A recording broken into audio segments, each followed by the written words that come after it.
Good afternoon. We'll call to order the regular meeting of the City of Murfreesboro Board of Zoning Appeals for June 22nd, 2011. First item on the agenda is a consideration of minutes from our regular meeting on May 25th. Those minutes were included with our agenda materials. Are there any changes to those minutes? If not, they'll stand approved as presented, and we'll move on to new business. And we have one application today. It's a sign variance request. It's application S11033 by Mr. Bruce Kirk for Swanson Properties, requesting a variance from Section 25 1/4, 24A22 of the City of Murfreesboro Sign Ordinance, which prohibits a sign placed in or over a public utility or drainage easement, and this is for property located at 804 through 836 North Thompson Lane. Ms. Kirk, would you review that application for us, please? Thank you, Chairman Rogers, members of the board. The applicant, Mr. Bruce Kirk, representing Swanson Properties, is requesting a variance from Section 25 1/4, 24A22 of the City of Murfreesboro Sign Ordinance, which prohibits a sign placed in or over a public utility easement or drainage easement without the consent of the easement holders and approval from BZA.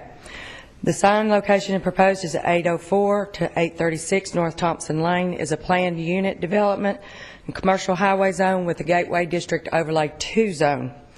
The applicant is requesting permission to erect one push-through internally illuminated 100 square foot display area freestanding wall sign, the overall height of 16 feet, and the sign will be located within a 30-foot public utility easement.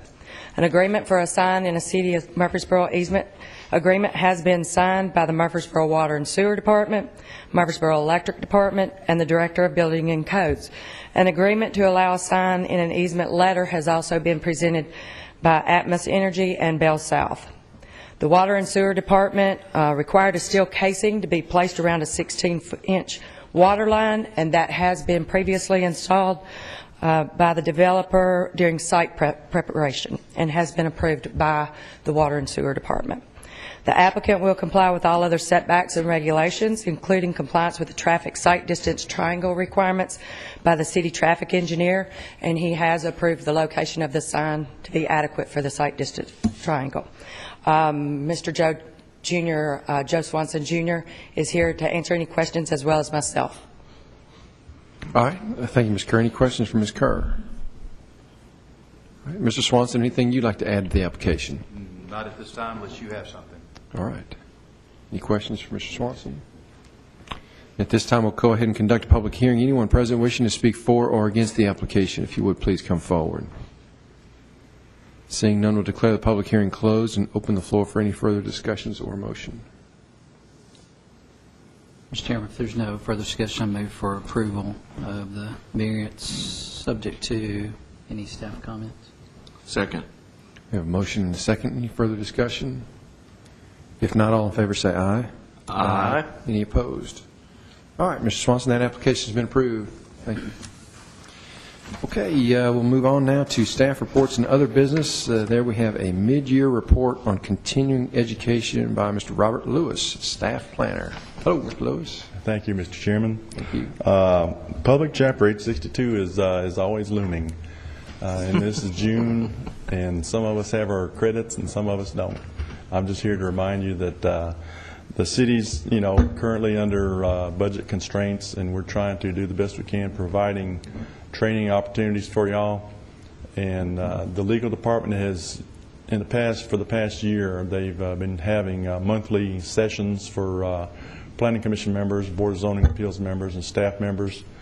And they usually meet the first Tuesday of the month for the most part for an hour around lunchtime and have many varied topics. What a lot of people have done is they collected their training hours during this time frame, and it is a real good, inexpensive way for the city to provide this opportunity for y'all. And what I have is I have a schedule of meetings, and if you would pass those around, Matthew, I'd appreciate it. And I've tabulated some of the hours that everybody has. And if you want to take a look at where you stand in there, I'll be happy to answer any questions you have, or if you think there's an area that I may have miscalculated. you can let me know in my tabulation of hours. But these, like I say, these sessions, they're every month, and for commission members and board members, you only need 4 hours of training. Staff members have to have 8, so we have to attend a lot of them. If you have other sessions or training opportunities, just let me know what they are, and we'll do our best to document them and see what we can do. Great. All right. Any questions for Mr. Lewis? Mr. Lewis, I thought I had 4 hours. Well, I went back and looked at what I had, and all I could find was 3. If you can find the ones, if you remember the ones you attended, okay, I'll be happy to go back and change it. But I don't have you on for only 3. Okay. I went and looked at all of them, and I just couldn't find only 3. So, but, I'll just come one other day then. Thank you. if you can let me know, or Brenda or Matthew, whenever we have these meetings, I think we'll email you when they are, and you have the calendar when these are coming up. So just a friendly reminder. Great. Well, we do appreciate the update, and we'll get that all taken care of. Who's this guy going for extra credit here? 25 and a half hours? He's making us all look bad. No rollover, huh?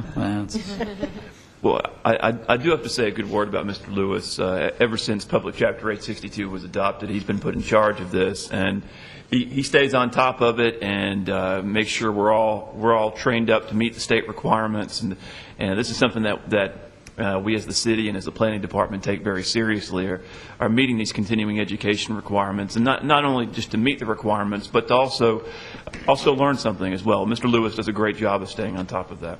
Yep. I agree. All right. Any other business to come before the board? I do have one other thing that I'd like to mention, and this is, all of you are aware of this, but just to get on the public record, and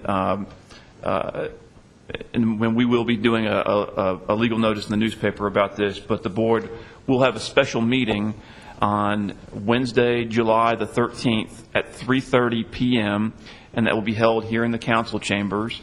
I'm anticipating an application coming in later on this week, and the special meeting has been requested, and that is the time that's been decided upon, as you all know. So, which once again, that's Wednesday, July 13th at 3:30 p.m.